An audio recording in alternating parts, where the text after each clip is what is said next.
अंश बहुत सारी घटनाएं घट जाती हैं इंसान से, वो नहीं करना चाहता। अभी हम भी देखते हैं, हमारे सामने भी कई सारी घटनाएं घट जाती हैं। अभी जो स्ट्रे डॉग्स होते हैं, कम्युनिटी डॉग्स होते हैं, अक्सर वो गाड़ियों के नीचे आ जाते हैं। इत्तेफाक से एक घटना मेरे साथ भी ऐसी घटी थी।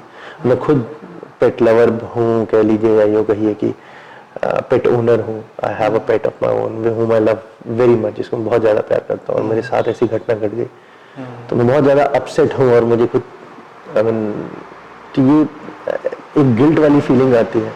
आई never wanted this to happen, it somehow happened. क्या हुआ है सच? हुआ तो ये था कि मैं बस अपनी कार से जा रहा था, और उसी डॉग को हम खाना भी देते हैं, है तो बाहर सड़क पे रहने वाला, लेकिन ऑब्वियसली मैं उसे खुद भी खाना देता हूँ। लेकिन वो मेरी गाड़ी के नीचे दब गया, और मेरी आंखों के सामने वो तड़प के उसी वक्त मुश्किल से, तो तब से बहुत ज़्यादा गिल्ट वाली फीलिंग है। देखिए, मुझे लगता है कि गिल्ट तो हो सकता है, लेकिन गिल्ट की ज़रूरत नहीं है अगर बात को समझा जाए। यूँ तो देखो, हमारे जो भी एक्शन है वो कोई ना कोई कर्मा जनरेट करते हैं, लेकिन इंटेंशनल एक्ट में फ़र्क होता है कि किसी चीज़ को हमने इंटेंशनली किया है या वो अनइंटेंशनली हुआ है। अब तुम्हारे केस में तो मान लीजिए वो बच्चा डॉग का गाड़ी के नीचे आया, तो तुमने इंटेंशनली उसके ऊपर गाड़ी नहीं चढ़ाई, एक हैपनिंग की तरह से वो हुआ। दुखद जरूर है, पेनफुल भी है, लेकिन वो हुआ बिना किसी के चाहे हुए। तो ऐसी घटनाओं को एक कॉस्मिक हैपनिंग की तरह ही देखना चाहिए, मुझे लगता है।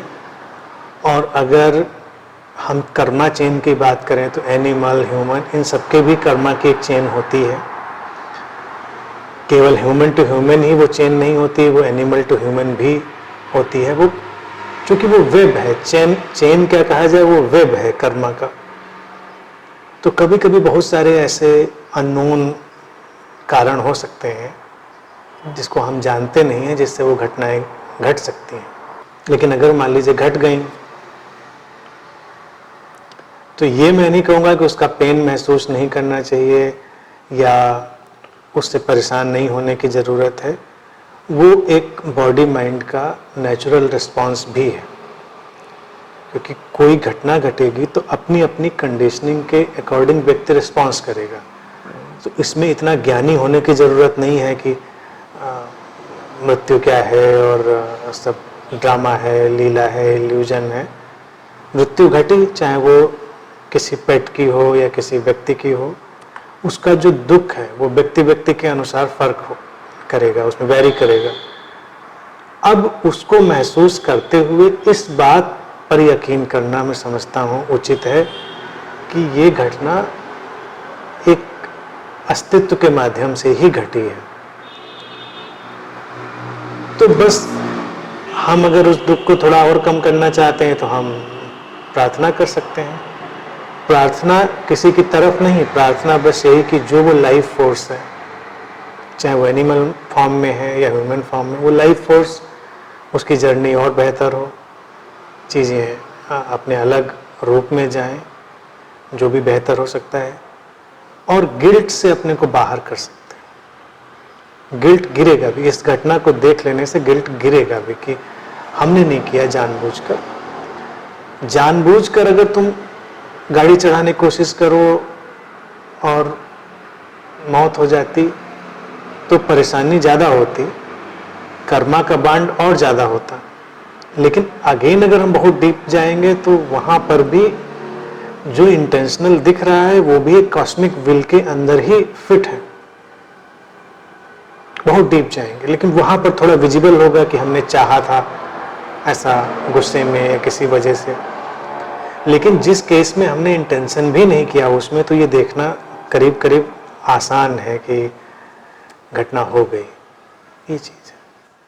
अब इसमें बहुत सारी चीज़ें और भी दिमाग में आती हैं, जैसे यू नेवर नो कार्मिक जर्नी, जैसे आपने बात करी, एक फियर भी आता है, I did not do it purposely but this might happen with me, may be with the purpose, और मे बी ये कहानी यहाँ पर शुरू हुई हो, यू नेवर नो मैं किस कार्मिक बॉन्ड में जबरदस्ती घुस गया हूँ, मैंने कभी नहीं चाहा। नाउ पहला तो क्वेश्चन ये बनता है। दूसरा क्वेश्चन मैं ये जानना चाहता हूँ कि इस बॉन्ड से या इस जर्नी से, जो अगर कहानी यहाँ से शुरू हो रही है for example, can I come out of it some way? ये तो घटना अगर देखें तो दशरथ वाली घटना की तरह है, कभी किसी को बाण चला और कभी किसी बाद में जाकर कैसे 14 वर्ष का वनवास होता है, और भी चीजें हैं। हम अगर इतिहास के माइथोलॉजी में देखेंगे तो कर्ण इज द बेस्ट एग्जांपल। उसने जीवन में कभी कोई पर्पसली नहीं करा, लेकिन हर बार जो उससे हैपनिंग होती गई वो फंसता गया, और अपने ही बॉन्ड में फंसते फंसते बेचारे को सारी ट्रबल्स हुई। सो क्या किसी पॉइंट पर, हम बात करते हैं माइथोलॉजी की, अभी कर्ण के पास किसी पॉइंट पर ऑप्शन नहीं था कि वो ऐसा चूज करे रास्ता? He could have come out of this entire कार्मिक जर्नी, क्यों उसको बेकार के कष्ट जिसे कहते हैं वो हुआ? देखो, एक तो पहला पहलू ये है कि व्यक्ति अपने सोर्स के फॉर्म में हमेशा ही उससे बाहर है। घटनाक्रम जो है, जो चेन ऑफ इवेंट्स है, उससे वो इन ए वे तो हमेशा बाहर है, वो उसमें मेंटली इन्वॉल्व होता है। अब जैसे कर्ण का जो मैथोलॉजिकल एग्जाम्पल लिया, तो वो भी अगर देखा जाए तो बड़ा इंटरेस्टिंग और बड़ा खूबसूरत है कि जो घटनाएं दिखाई गई हैं उसकी स्टोरी में, उनसे बचने का कोई उपाय नहीं था, वो घटनाएं बस हुई। यानी कभी उसने किसी को बचाने के लिए तीर चला दिया, किसी को लग गया, कोई गाय मर गई, सांप मिल गया उसको, अब उसने तो गाय मारने के लिए तीर नहीं चलाया था। या जब अपने गुरु के यहाँ है, परशुराम के यहाँ, कीड़ा उसके पैर में घुस जाता है, काटता है, वो तो अच्छा कर रहा है, वो तो सोच रहा है कि गुरु की नींद न खुल जाए, भाई बर्दाश्त कर लेते हैं दर्द को, मतलब अपने हिसाब से उसने बेस्ट करने की कोशिश करी कि, और परिणाम निकला कि गुरु को गुस्सा आ गया, उन्होंने साथ दे दिया इस बात से। तो बेसिकली उस घटना पर उसका जोर नहीं था। और घटनाओं को अगर एक ड्रामेटिकल पार्ट से देखें, कॉस्मिक हैपनिंग में कर्ण या जो ऐसे माइथोलॉजिकल कृष्ण या इन लोगों के एग्जाम्पल हैं, वो इंडियन माइथोलॉजी के बड़े अलग से एग्जाम्पल हैं, क्योंकि उसमें वो ये बताना चाह ही रहे हैं कि सब ड्रामा है, पार्ट ऑफ ड्रामा है, और स्क्रिप्ट बड़ी अलग सी उनकी चल रही है। लेकिन आम आदमी की ज़िंदगी में भी देखा जाए कि एक स्क्रिप्ट चल रही है, स्क्रिप्ट में वो किरदार भी है, इम्प्रोवाइज करने का उसके पास एक ऑप्शन नेचर ने खोला हुआ है, लेकिन इम्प्रोवाइज करने का ऑप्शन भी अगेन वो नेचर की विल में ही इंक्लूडेड है। यानी कि अगर कोई स्क्रिप्ट हमारे पास हो और हम शूट कर रहे हैं और डायरेक्टर ही हमसे कहे कि भाई सीन ऐसा आए तो तुम अपना डायलॉग बोल सकते हो, अपना एक्ट कर सकते हो, तो हमारे पास है और फिर हम उसको कर सकते हैं। लेकिन अगर स्क्रिप्ट इतनी टाइट है डायरेक्टर के, नहीं तुमको इतने सीन ऐसे ही करना है, मतलब नो स्कोप ऑफ इम्प्रोवाइजेशन, और आप करेंगे तो वो एडिट कर देगा, फिर रीटेक होगा, फिर रीटेक होगा। मतलब बहुत सारी मूवीज ऐसे भी बनती हैं जिसमें उसको ऐसे ही चाहिए, बिल्कुल एज इट इज चाहिए, तो वहाँ तो कोई विकल्प नहीं है। जहाँ पर हमको लग रहा है विकल्प है, वो विकल्प भी हमारा विकल्प कहाँ है? वो विकल्प तो उसने कहा कि है तुम्हारे पास। तो उस वे में जिसको हम फ्री विल समझ रहे हैं, वो भी फ्री विल कहाँ है? वो उस नेचर के प्लान में या उस गॉड्स प्लान में ही फिट हो रही है। तो जब कभी लगता है कि इम्प्रोवाइजेशन की गुंजाइश है, तो इसका मतलब ये स्क्रिप्ट इम्प्रोवाइजेशन पर बेस्ड है, ये उसकी डिमांड कर रही है, उसकी मांग कर रही है। बाकी इवेंट्स जो हो रही हैं वो इंडिविजुअल फुलफिलमेंट और फ्लावरिंग तो करती हैं। अभी तक देखिए सबसे बड़ा मिसकंसेप्शन जो है वो स्पिरिचुअलिटी में भी है, उससे लोग बड़ा कंफ्यूज होते हैं। उनको लगता है कि ये बड़ी इंडिविजुअल जर्नी की बात है, लेकिन जो नेचर है या टोटलिटी है या गॉड है, जो भी कहें, वो टोटल इवोल्यूशन में इंटरेस्टेड है। तो कोई भी इवेंट घटेगी तो किसी भी शरीर मन से घटे, वो शरीर मन उसका इंस्ट्रूमेंट हो सकता है, लेकिन उसका इंटरेस्ट टोटल इवोल्यूशन में है। यानी कि अगर कर्ण या कृष्ण, अगर एग्जाम्पल पौराणिक ही बात इस समय हम कहें, तो उनके व्यक्तिगत तो असर हो ही रहे हैं उनके ऊपर, लेकिन उनकी इवेंट्स कोई बहुत बड़ा कॉस्मिक जो ड्रामा है उसको भी साथ में खींच रही हैं, वो भी उनके थ्रू चल रहा है। क्योंकि उस वेब में देखिए अकेला वो व्यक्ति नहीं शामिल है, उस घटना में बहुत बड़ी घटना शामिल है। भारत में इसीलिए महाभारत बड़ी मिस्टीरियस किताब रही, एपिक है, बड़े अच्छे से लिखा गया है। पहले तो ये भी था कि उसको घरों में नहीं रखना चाहिए, हमारे यहाँ भी घर में किताब थी, मंदिर में दान दे दी गई। तो बहुत ही डीप, इंट्रिकेट, साइकोलॉजिकल, पैरासाइकोलॉजिकल, उसमें बहुत सारे पहलू हैं। अब जैसे कर्ण का तुमने एग्जाम्पल उठाया, तो एक करेक्टर ऐसा उसमें उन्होंने डाला हुआ है स्टोरी में, जरा से इधर या उधर हो जाने से वो पूरी कहानी बदल जाती। सही बात। जो कहानी आज है वो नहीं होती। कृष्ण भी जा रहे हैं उसके पास, उसको प्रपोज करने, परसुएट करने, और वो भी जान रहे हैं कि अगर ये हाँ कह देता है, मेरी तरफ आ जाता है, तो वो लड़ेगा ही नहीं, वो लड़ ही नहीं पाएगा, इतना युद्ध ही नहीं होगा, वो इतना निराश, हताश या निहत्था सा फील करेगा।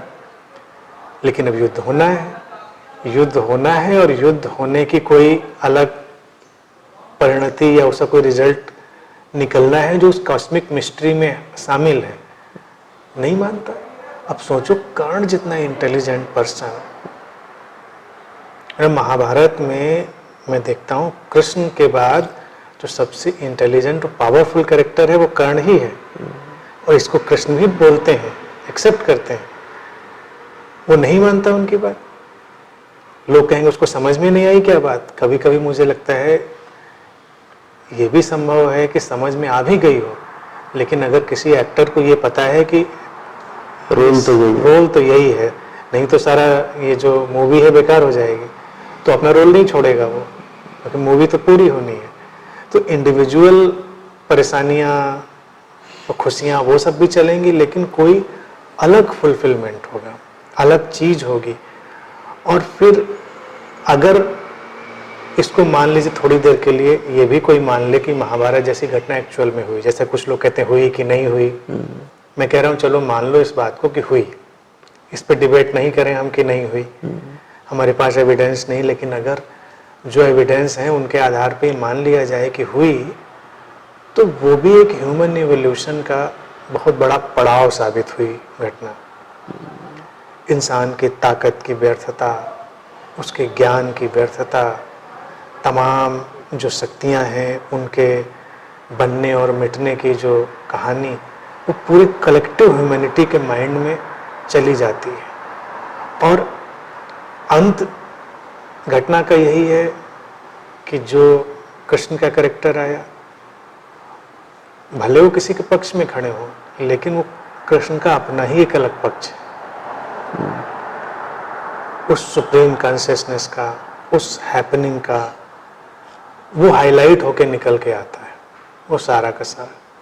तो विभीषिका कितनी भी बड़ी हुई हो, लेकिन टीचिंग कोई तो आ गई, और वो टीचिंग कलेक्टिव माइंड में चली गई।